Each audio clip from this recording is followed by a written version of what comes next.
Bonjour à tous, démarrons sur les chapeaux de roue pour cette troisième vidéo. Le pion du roi a déjà été joué, on a joué le premier coup constitutif de la carocane et ensuite on a vu dans la première vidéo le cavalier en F3, dans la deuxième vidéo on a vu le pion qui vient en D4 et dans cette vidéo nous regardons le troisième coup le plus joué, là le développement du fou en C4, coup que je trouve personnellement un peu étrange. Donc, on a un pion pour soutenir, on a la dame qui soutient. Donc là, il y a une seule chose à faire, on pousse. Les blancs, à 84% du temps, vont jouer ici. Je pense que dans l'esprit de cette attaque, je suis pas sûr, mais on va voir ce que propose l'ordinateur propose de prendre. Ça doit être jouable peut-être aussi, de reculer le fou. Bien. En tout cas, l'idée, pardon, hop, ça y est. L'idée des blancs, c'est de conserver le fou sur cette diagonale là pour attaquer en fait. Donc, la plupart du temps, ils prennent, on reprend. Et ici, vous voyez, il y a deux coups très joués. Reculer le fou ici ou faire échec ici. Très honnêtement, reculer le fou, c'est le coup des meilleurs joueurs. Parce que l'idée de sortir le fou ici, c'est de le conserver sur cette diagonale. Venir faire un échec ici, ça sert vraiment à très peu de choses pour les blancs, à part leur créer des problèmes. Nous, ça nous aide à développer une pièce. Donc, en gros, voilà, on a déjà terminé. On récapitule encore une fois. Donc, on est sur cette position. Et là, les blancs, ils peuvent nous jouer ça comme on a vu. Ils peuvent nous jouer ça comme on a vu. Et ils peuvent aussi nous jouer cette ligne-là. Donc ils sortent le fou là, et là vous pouvez rire déjà, aucun danger pour vous. Vous poussez, prend, et là soit ils reculent, soit ils viennent faire échec, vous sortez le cavalier, et ensuite vous connaissez la suite de l'histoire. Si dès qu'ils sortent le cavalier, on vient clouer, on ferme la chaîne de pions, on développe le cavalier. S'ils traînent à sortir le cavalier, ce qui ne permettrait pas le clouage ici, eh bien vous sortez votre cavalier en attendant. Regardons. Là, s'ils ne veulent pas sortir le cavalier, vous pouvez même l'y inciter. Vous pouvez jouer dame ici pour lui demander qu'est-ce que tu vas faire avec ça. Ou alors pousser le pion, c'est jouable aussi, tout est jouable. Pour lui demander alors qu'est-ce que tu fais de ton fou. Est-ce que tu veux t'en séparer? Est-ce que... Voilà.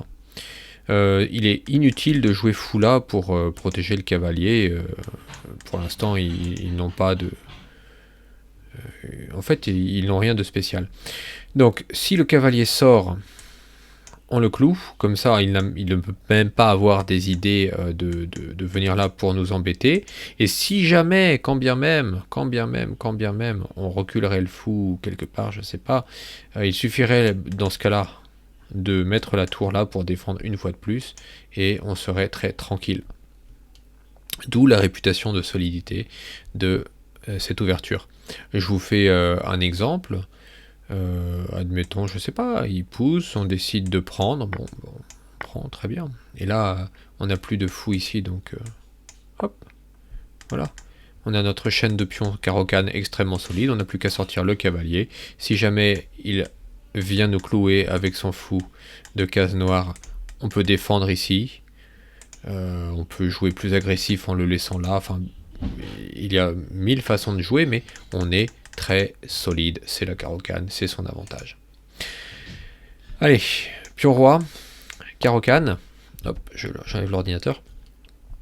Et là, on a dit, le fou vient ici. Regardons maintenant une partie. Donc vous voyez, c'est dur de trouver des parties gagnées par les blancs ici, parce que les noirs sont très bien. Donc allez, on va regarder celle-là. Qu'est-ce qui s'est passé dans cette partie que je ne connais pas? Donc, les noirs ont poussé, comme de bien entendu. Prise. Et alors là, vous voyez, je ne connais pas la partie, je ne regarde pas. Devinez, est-ce que le fou va reculer? Est-ce qu'il va venir là? Ou est-ce qu'il va repartir la queue entre les jambes ici? Ah, il recule. Ah, donc, pour moi, c'est déjà un signe que la personne sait un petit peu plus ce qu'il fait. Intéressant. Alors, oui, pion au centre. D'accord. Le cavalier va venir et il faudra défendre ce pion. Donc ça va être... ok, on n'est plus dans une pure carrocade, mais étant donné que le cavalier n'est pas sorti et qu'on peut pousser, pourquoi pas prendre le centre. C'est ambitieux et très intéressant. Tout va bien, mais vous voyez, le fou a été conservé. Hein. Ce qui est à noter, c'est que le fou a été conservé pour une attaque, et dès que ce pion avance, là, le fou peut faire très mal. Donc, reculer le fou dans l'ouverture et pas faire un échec sur le roi pour donner son fou, vous voyez ce que ça donne. Hein. Sur le long terme, ça peut vraiment favoriser une attaque. Regardons une autre partie, on regarde juste l'ouverture, en tout cas le début, boum. Ah oui, lui, il revient là carrément. Waouh. Oh. Oh là là.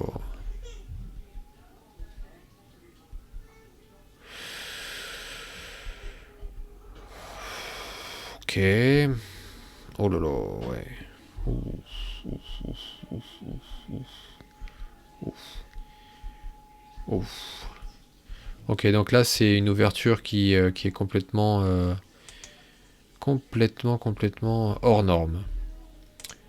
Regardons encore une autre partie. Boum, boum. Donc là il recule, je suis surpris moi qu'à ce Hello il recule le fou.